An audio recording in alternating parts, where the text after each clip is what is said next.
तो हेलो बच्चों, स्वागत है आपका विस्फोट लर्निंग एकेडमी के इस नए वीडियो में। तो बच्चों, आज के इस वीडियो में हम आपकी कक्षा 10वीं विज्ञान जो कि छत्तीसगढ़ पैटर्न पर आधारित है, उसके अध्याय 5 जो कि आपका है हमारा पर्यावरण पारिस्थितिकी तंत्र में ऊर्जा का प्रवाह। तो इस अध्याय का हम लोगों ने हर एक टॉपिक एकदम लॉजिकली समझ चुके हैं। अब आज के इस वीडियो में कुछ बच्चों का ये प्रश्न था कि सर जी जो अभ्यास प्रश्न में दिए गए हैं प्रश्न उसको हल कराइए। तो आज के इस वीडियो में हम आपके अध्याय 5 के अभ्यास प्रश्नों को टोटली सहज, सरल और आसान भाषा में विथ कंसेप्ट समझने वाले हैं। तो आइए बिना देर के वीडियो को शुरू करें। तो बच्चों, आपके अध्याय 5 का जो अभ्यास प्रश्न है उसका जो पहला सवाल है उसमें आपको सही विकल्प यानी कि 4 विकल्प आपको दिए गए हैं। उन चारों में से जो भी विकल्प सही है उस पर आपको सही का निशान लगाना है। तो आइए देखते हैं। पहले का पहला है कि आम के एक पेड़ पर लगभग, जो आपका आम का पेड़ है और आम के पेड़ के पर लगभग 2234 कीड़े बैठे हुए हैं। कितने कीड़े हैं? जो आपका आम का पेड़ है ये आपका मान लेते हैं पहले का क्या है, पहला है। अब आम का जो पेड़ है उस आम के पेड़ पर हम क्या कर रहे हैं, कितने कीड़े हैं? 2234 कीड़े हैं। 2234 कीड़े 2234 कीड़े हैं और 56 पक्षी हैं। अब एक चीज आप ये गौर कीजिएगा कि 2236 से 56 कम है, यानी जब भी हम इसके दूसरे स्टेप में जाएंगे तो हमेशा जो बनाएंगे इससे कम बनाएंगे। जैसे इसका आकार यहां से यहां तक है, अब इससे हमको जो संख्या अगली संख्या जो दी हुई है वह कम है, तो दूसरा स्टेप में हम इससे कम बनाएंगे जिसकी संख्या कितनी है? 56, और जो कि क्या है? पक्षी है। 56 क्या है? पक्षी है। इसके बाद दे रहा है कि और 3 सांप रहते हैं उसी पेड़ पर 3 सांप रहते हैं। तो चूंकि 3 क्या है? 56 से और कम है, तो इसको हम और छोटा कर देंगे। कितना? 3, और यह क्या है? सांप है। तो हम ये देख रहे हैं कि एक हमारा यहाँ पे पिरामिड बन रहा है, एक पिरामिड बन रहा है जो कि कुछ इस प्रकार से जो हमारा पिरामिड होता है हम लोगों ने डिस्कस किया है। तो इसके नीचे में सबसे नीचे कितना है? इसकी संख्या कितनी है? 2234 है। सेकेंड नंबर पर जो द्वितीयक पोषक स्तर है उसकी संख्या कितनी है? 56 है, और जो तृतीयक है उसकी संख्या कितनी है? 3 है। तो यहाँ पर हम ये देख रहे हैं कि जो हमारा पिरामिड है वह कैसा बन रहा है? सीधा बन रहा है। पिरामिड हमारा कैसा बन रहा है? सीधा बन रहा है। तो इसमें देखिए 4 ऑप्शन आपका दिया गया है, सीधा, उल्टा, आयताकार, निश्चित नहीं होगा। तो इसमें विकल्प नंबर आपका असही हो जाएगा, जो कि क्या है? सीधा। तो इसका हमेशा पिरामिड क्या बनेगा? सीधा बनेगा। ठीक है। और पिरामिड और कोई भी पारिस्थितिकी तंत्र वही सक्सेस होता है जिसका पिरामिड हमेशा कहां बनता है? सीधा बनता है। जिसका पिरामिड हमेशा सीधा बनता है वही हमेशा क्या होता है? सक्सेस होता है। नंबर 2, दूसरा आपका इसमें दिया हुआ है। दूसरा कहता है कि खुले नम स्थान पर रखे ब्रेड के एक टुकड़े पर फफूंद उग जाती है। कुछ दिनों में उस पर कुछ कीड़े, मक्खियां आदि दिखाई देने लगते हैं। इस खाद्य श्रृंखला में आखिरी पोषक स्तर पर है। अब देखिए, सबसे पहले जो आपका ब्रेड है, सबसे पहले जो आपका क्या है? ब्रेड है। ब्रेड पर फिर उसके बाद क्या आया? फफूंद आया। ब्रेड पर क्या आया? फफूंद आया। अब देखिए, जितना बड़ा आपका ब्रेड होगा फफूंद हमेशा उससे क्या होगा? कम ही होगा। और अगर उसको मक्खियां खाना शुरू कर दें तो यहां पे क्या आ जाएंगी? मक्खियां आ जाएंगी। मक्खियां आ जाएंगी। तो आगे कह रहा है कि मक्खियां दिखाई देने लगे इस खाद्य श्रृंखला में आखिरी पोषक स्तर पर है। तो यानी कि आपका इस प्रकार से एक खाद्य श्रृंखला बन रही है। भाई देखिए, ब्रेड को खाने वाला, ब्रेड को नष्ट करने वाला क्या है? फफूंद है। और फफूंद को खाने वाला या फफूंद को नष्ट करने वाला क्या है? मक्खियां हैं। तो इन तीनों में एक अंतर संबंध है। और यहाँ किसकी प्रक्रिया चल रही है? खाने की। यहाँ किसकी प्रक्रिया चल रही है? खाने की। तो एक प्रकार का यहाँ पे क्या बन रहा है? खाद्य श्रृंखला बन रहा है, जिसमें ये पूछ रहा है कि इस खाद्य श्रृंखला में आखिरी पोषक स्तर पर कौन है। तो देखिए, ऑप्शन आपका दिया हुआ है खाद्य पदार्थ। तो खाद्य पदार्थ तो आपका ब्रेड हो गया, जो कि सबसे निचला है, आखिरी है नहीं। खाद्य पदार्थ और ब्रेड, आपका ब्रेड क्या है, निचला स्तर में है, ये भी है नहीं। मक्खियां आपकी सबसे ऊपर हैं, मक्खियां आपकी सबसे ऊपर हैं, यानी सबसे आखिरी पोषक स्तर क्या है, मक्खियां हैं। तो यही आपका दूसरे का स विकल्प आपका क्या हो जाएगा, सही हो जाएगा। दूसरे का स विकल्प आपका सही हो जाएगा। इसी क्रम में आपका तीसरा दिया हुआ है। तीसरा कहता है कि एक कीड़े के जीवन चक्र की 4 अवस्थाएं हैं, अंडा, लार्वा, प्यूपा व वयस्क। अंडा आप समझते ही हैं, लार्वा, लेकिन अंडे के बाद, अंडे से जो निकलता है उसे हम कहते हैं लार्वा। उसके बाद वो जो छोटा चूजा होता है उसको हम कहते हैं प्यूपा, और वो जो थोड़ा सा बड़ा हो जाता है तो उसको हम क्या कहते हैं, वयस्क। तो ये 4 अवस्थाएं दी गई हैं। यदि उसकी अंडा, लार्वा व प्यूपा अवस्था किसी अन्य जीव के शरीर के अंदर पूरी होती तो उसका जीवन चक्र कितने परिस्थितिकी तंत्र में पूरा होता। तो देखिए सिंपल सा है कि अगर 4 में से आपका 2 किसी अन्य जीव में हो रहा है तो कितना होगा, 2 परिस्थितिकी तंत्र में होकर के गुजरेगा। तो यहाँ पे 2 आपका ब वाला ऑप्शन सही है, तो यहाँ पे ब क्या हो जाएगा, सही हो जाएगा।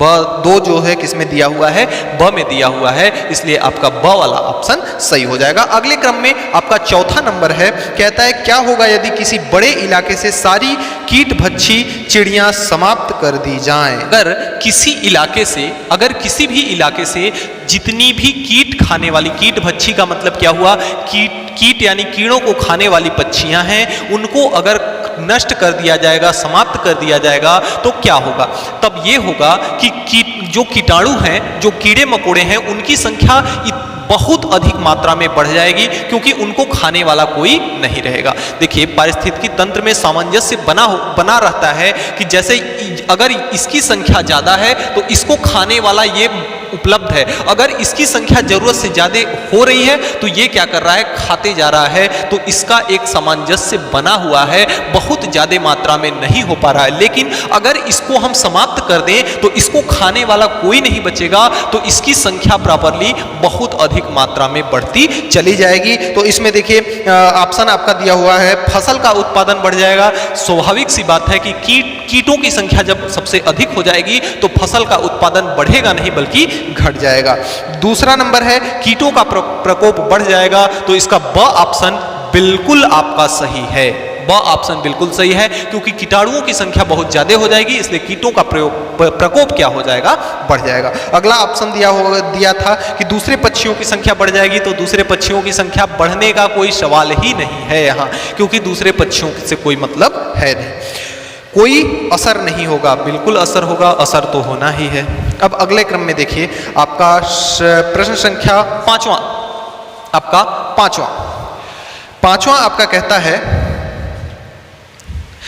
आपका कहता है कि एक गाय घास खाती है, उसका गोबर और उससे बने कंडे ईंधन के रूप में काम आते हैं। सही बात है।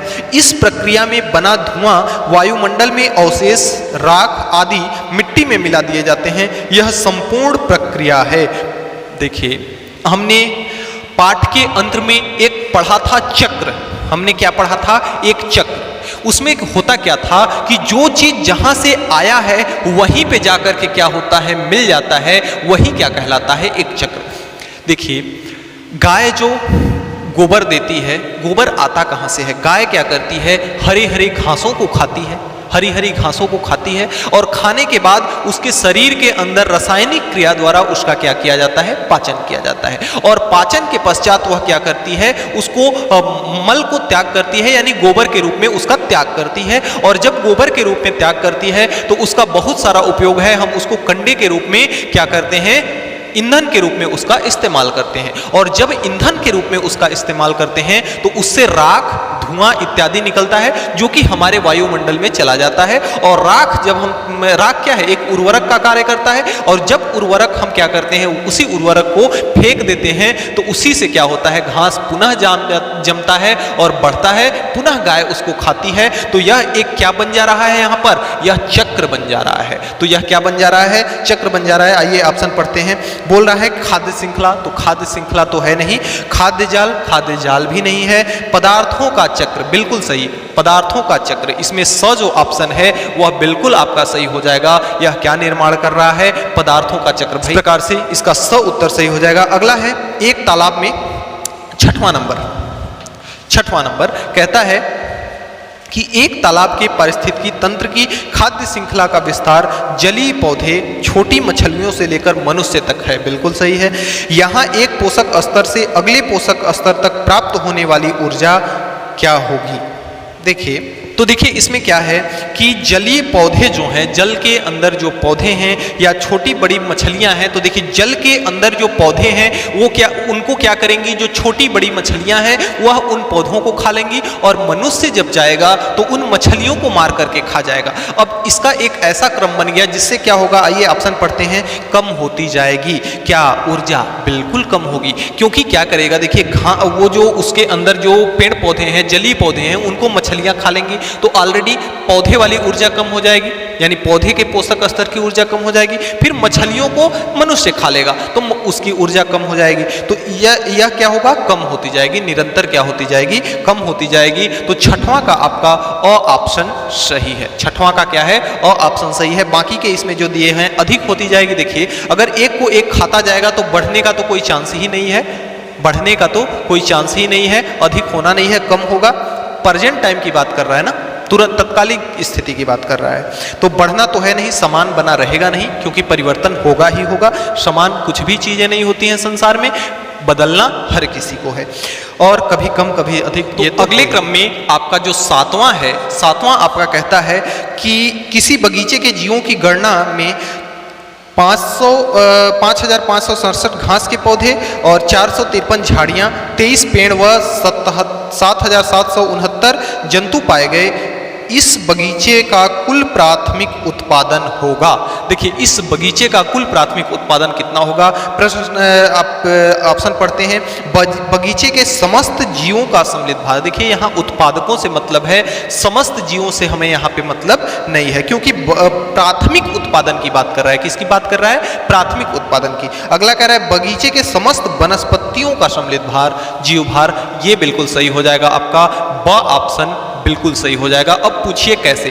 देखिए यहाँ पे जो प्राथमिक उत्पादन है, प्राथमिक उत्पादन हमें कहाँ से प्राप्त होता है? केवल व केवल वनस्पतियों से प्राप्त होता है, बाकी जीव जंतु जो है प्राथमिक के अंतर्गत नहीं आते। तो यहाँ पे प्राथमिक उत्पादन का समस्त भार इसके अंदर, यह आपका सही हो जाएगा। बगीचे के समस्त जंतुओं का सम्मिलित भार, जंतु आपके प्राथमिक स्तर में आते नहीं हैं। केवल घास के पौधे का सम्मिलित भार, घास ही नहीं, टोटल हर एक प्रकार की वनस्पतियां, पेड़ पौधे जितने भी होंगे सभी आ जाएंगे, केवल घास नहीं।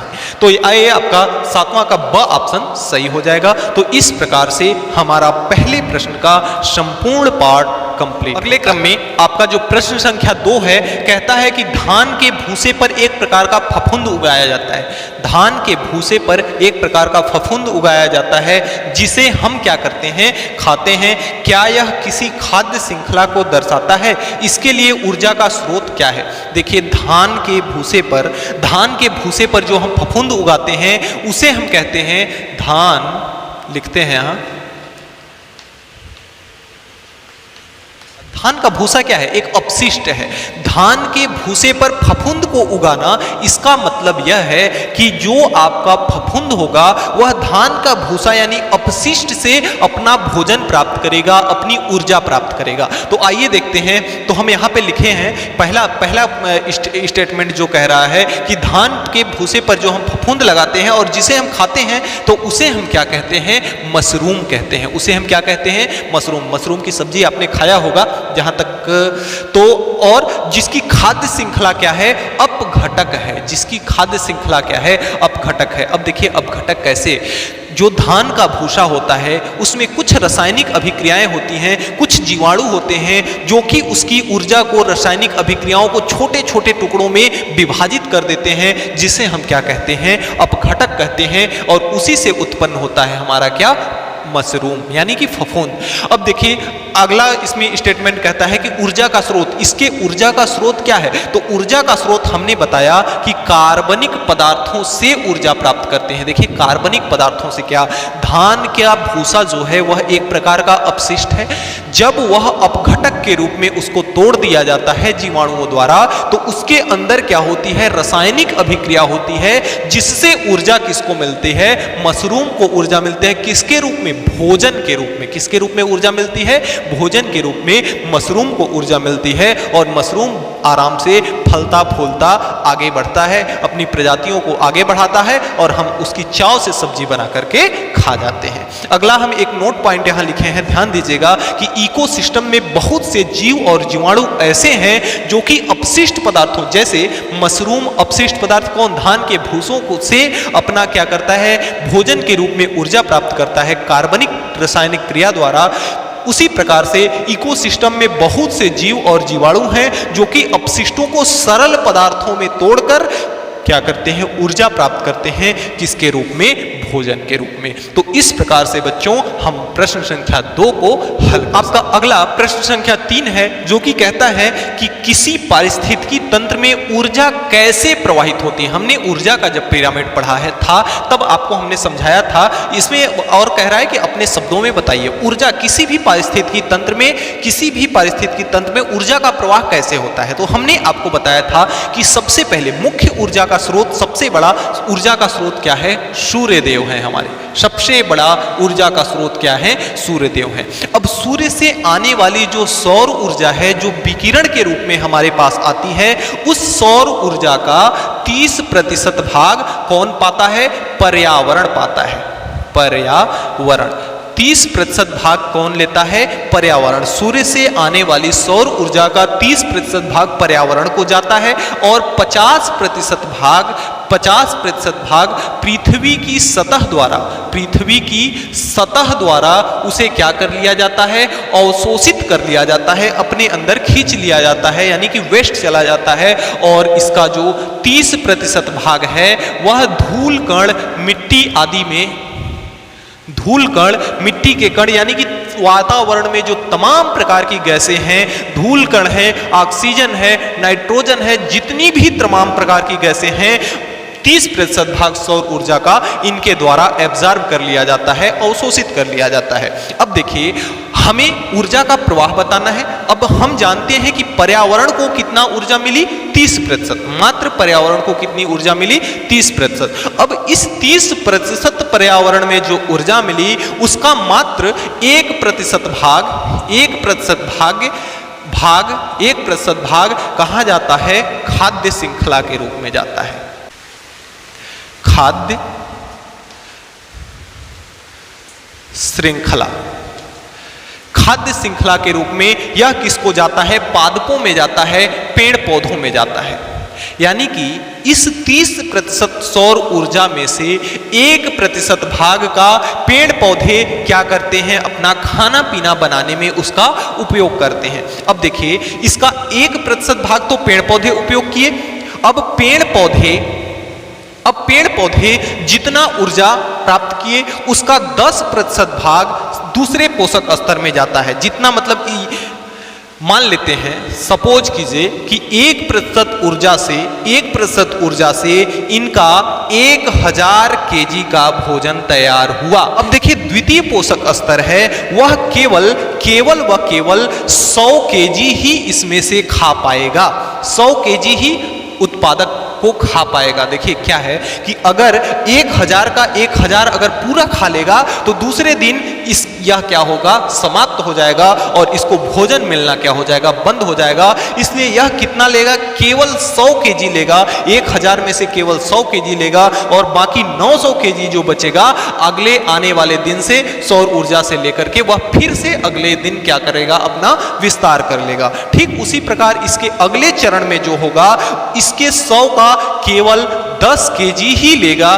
बाकी 90 90 केजी इसके पास ही रहेगा, जो कि आगे आने वाले चरण में अपना विस्तार कर लेगा, और जो इसके अगला होगा वह केवल व केवल 1 केजी ही लेगा। कितना लेगा? 1 केजी ही लेगा। तो इस प्रकार हमारे ऊर्जा का फ्लो होता है, यानी 1% भाग यहाँ पे आप उत्तर में लिखेंगे कि सौर ऊर्जा से प्रकाश संश्लेषण का 1% भाग खाद्य श्रृंखला के रूप में पादपों द्वारा लिया जाता है, और पादपों का 10% भाग प्राथमिक उपभोक्ता को जाता है, उसका 10% भाग, उसके 10% ऊर्जा का भाग द्वितीयक उपभोक्ता को जाता है, और उसका 10% भाग, इसके जीव भार का 10% भाग ही तृतीयक उपभोक्ता को जाता है। तो इस प्रकार से केवल 10% जैव भार अगले पोषक स्तर में प्रवाहित होता है। देखिए प्रश्न को समझिएगा, प्रश्न में आप पूरी तरह से बातें लिखेंगे कि जो सौर ऊर्जा से आने वाली जो विकिरण है उसका 30% भाग पर्यावरण को, 50% भाग पृथ्वी की सतह को, 30% भाग धूल के कण और अन्य गैसें द्वारा क्या कर लिया जाता है? अवशोषित कर लिया जाता है, और पर्यावरण में से 1% भाग खाद्य श्रृंखला के रूप में पादपों द्वारा उपयोग किया जाता है, जो कि प्रकाश संश्लेषण के रूप में उपयोग किया जाता है, और उसका खाद्य श्रृंखला इस प्रकार से बनता है, उसका खाद्य जाल आपका इस प्रकार से बनता है, और ऊर्जा का जो प्रवाह है वह 10% भार, उसके 10% जैव भार अगले पोषक स्तर में क्या होता है? प्रवाहित होता है। अगले पोषक स्तर में केवल 10% ही क्या होता है? प्रवाहित होता है। केवल 10% ही अगले क्रम में क्या होता है? प्रवाहित होता है। तो इस प्रकार से आपका प्रश्न संख्या 3 कंप्लीट होता है। चौथा प्रश्न कह रहा है कि क्या होगा यदि पृथ्वी पर सजीव के रूप में केवल मानव और वनस्पतियां ही रह जाएं, तो संपूर्ण जीवन क्या हो जाएगा? नष्ट हो जाएगा, क्योंकि मानव की जितनी भी आवश्यकताएं हैं केवल वनस्पतियों से ही नहीं चलने वाली हैं, या वनस्पतियों की जितनी आवश्यकताएं हैं वह मनुष्यों द्वारा ही केवल नहीं चलने वाली हैं। वनस्पतियों को जीने के लिए प्रकाश संश्लेषण और कार्बन डाइऑक्साइड की आवश्यकता पड़ेगी, और मनुष्य को जीने के लिए वनस्पतियों के साथ साथ आपका ऑक्सीजन इत्यादि इत्यादि बहुत सारी चीजों की आवश्यकता पड़ेगी। तो अगर मनुष्य और वनस्पतियां केवल 2 ही चीज रह जाएं, तो संपूर्ण जीवन सभी का क्या हो जाएगा? नष्ट हो जाएगा। तो इस तरह से हमारा चौथा प्रश्न हो जाएगा। एक लाइन में उत्तर लिखेंगे कि संपूर्ण जीवन क्या होगा? समाप्त हो जाएगा।